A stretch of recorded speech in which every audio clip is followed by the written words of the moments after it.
Greetings to respected ma'am. My name is Srinivas Makarand Maravatkar. My roll number is 114.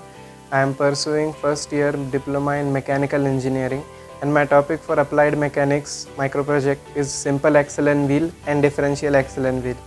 Our subject teacher is Mrs. Smita Vise ma'am.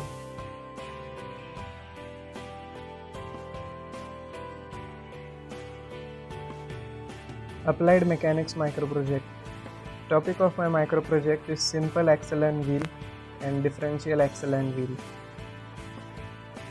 First we will see about simple axle and wheel. In simple axle and wheel, effort wheel and axle are rigidly connected to each other and mounted on a shaft.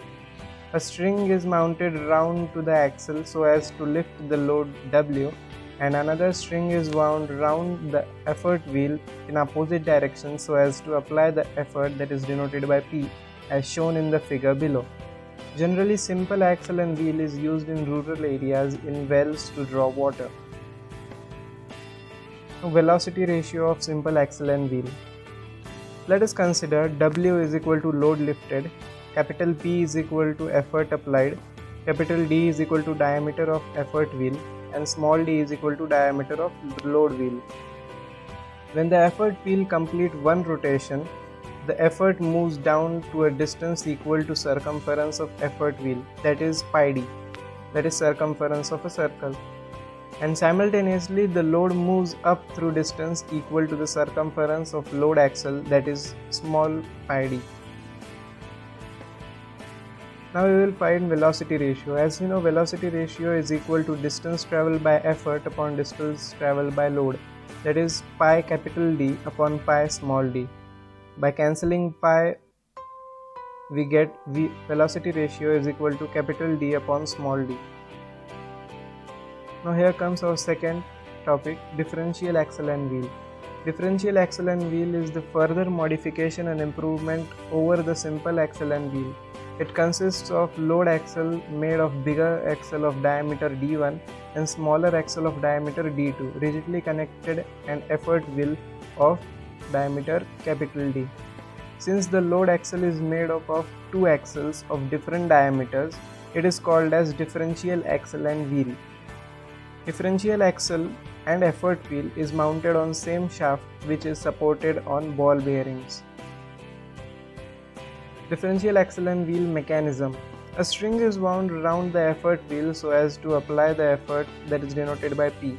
Another string is wound around the bigger axle, further passing over the pulley carrying the load that is denoted by W attached to the snatch block. Then the same string is wound around the smaller axle in opposite direction to that of bigger axle. As the winding of string on the effort wheel and smaller axle is done in the same direction, the string unwinds from effort wheel and smaller axle and winds over the bigger axle simultaneously when effort P is applied. When effort wheel complete one rotation, the differential axle also complete one revolution. Velocity ratio of differential axle and wheel. When the effort wheel complete one revolution, the differential axle also complete one revolution. Therefore, distance traveled by effort is equal to length of string wound over the bigger circle axle, that is pi d1, and length of string unwound from the small axle, that is pi d2. Therefore, total winding over the bigger axle is equal to pi d1 minus pi d2. But the load that is denoted by W is lifted to half of the total winding because snatch block with a movable pulley supports the load W. Therefore, distance traveled by load is equal to half of total winding, that is half of pi d1 minus pi d2. Now distance traveled by the effort is equal to pi d. VR, as we know, is equal to distance traveled by effort upon distance traveled by load. And by putting values, we get pi capital D upon pi d1 minus pi d2 divided by 2. 2 goes up to the denominator, that becomes 2 pi d upon pi common d1 minus d2. By cancelling pi in both numerator and denominator, we get the final velocity ratio of differential axle and wheel, that is 2d upon d1 minus d2. Thank you.